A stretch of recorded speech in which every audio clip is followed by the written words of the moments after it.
Good morning, everyone. Today I wanted to touch on some of the basics regarding plumbing and plumbing parts with a special interest on using unions. So right over here is the return, and this is the manifold. You can see how I placed a union basically after every fitting, and here the benefits are endless. And I would say first and foremost is the freedom that a union gives you to rotate the joint in a 365-degree turn. And I will show that in a separate video here shortly. So this is what a union looks like. When you separate it, it comes into three pieces.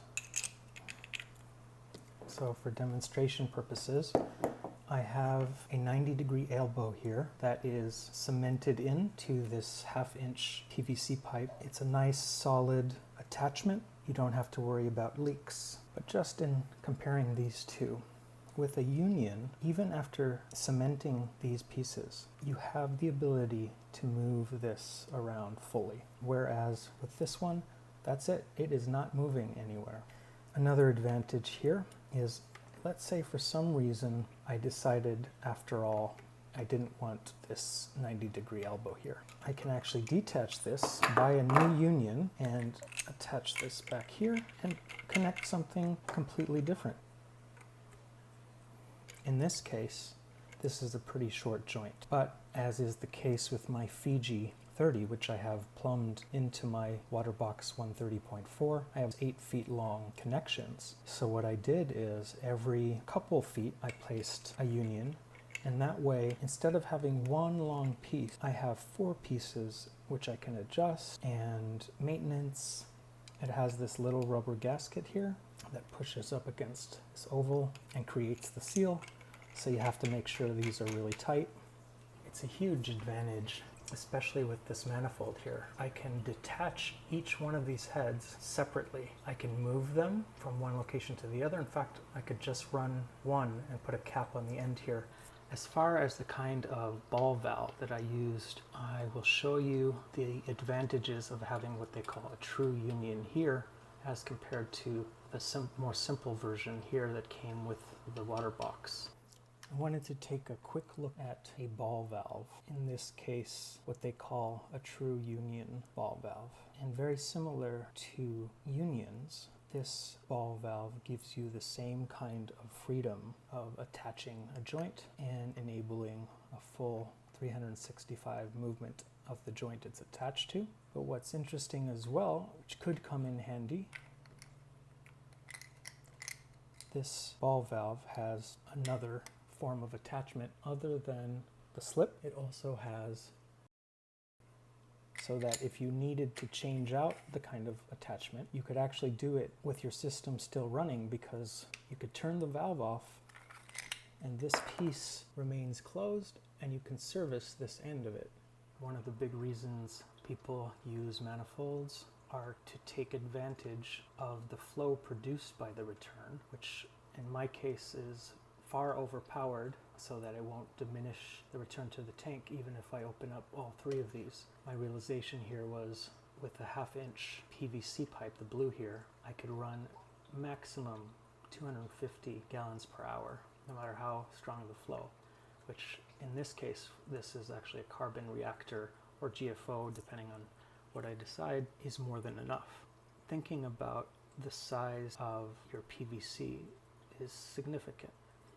In retrospect, I may have gone 1 inch, like the return here, that's 1 inch, this is half an inch. The trouble here of deciding on things like that is the complexity of water pressure.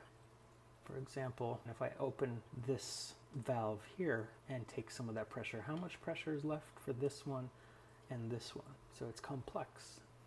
Another helpful piece are these 90-degree elbows. They also come in 45 degrees with the spigot end. This has the potential of both saving you work and allowing for tighter connections. So here is your traditional 90 degree and here is your spigot. If I want to connect two 90-degree elbows, for example, to make a sharp turn, I would have to measure the perfect sized PVC to fit into here, and you're gluing two pieces. So let's take the spigot. First of all, it's already measured for you, the perfect size, and you're only gluing one piece together. When you use two 90-degree elbows, i.e. not spigots, look how much further out this 90-degree elbow is as compared to this 90-degree with the spigot end. Half of an inch maybe? So if at all possible, I would go with a spigot end rather than a 90-degree elbow. You will find that finding that perfect size is not quite as easy as you would think. And here's where we come to the challenge of measuring precisely. When you dry fit these, most likely it's not going to demonstrate the true distance between these two 90-degree elbows, because once the glue is in there, it will slide just a bit further. So you're always, to some degree, kind of guessing. The final piece I wanted to discuss are clamps. I ran into a situation where the sizes that are described on the BRS online store does not necessarily correlate with the size that you'll need for a given fitting.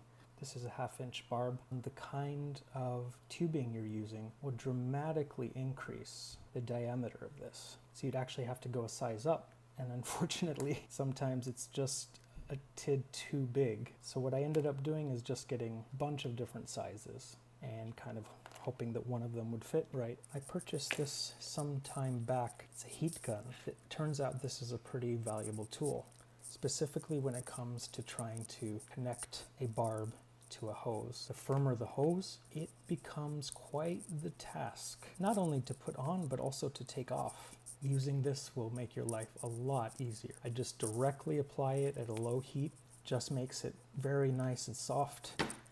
I find also that using just a dab of aquarium safe lube and touch it to the sides, heat this up. The combination makes an easy initial slip on. As soon as the tubing cools, it's like hard as a rock. You couldn't pull that out for nothing.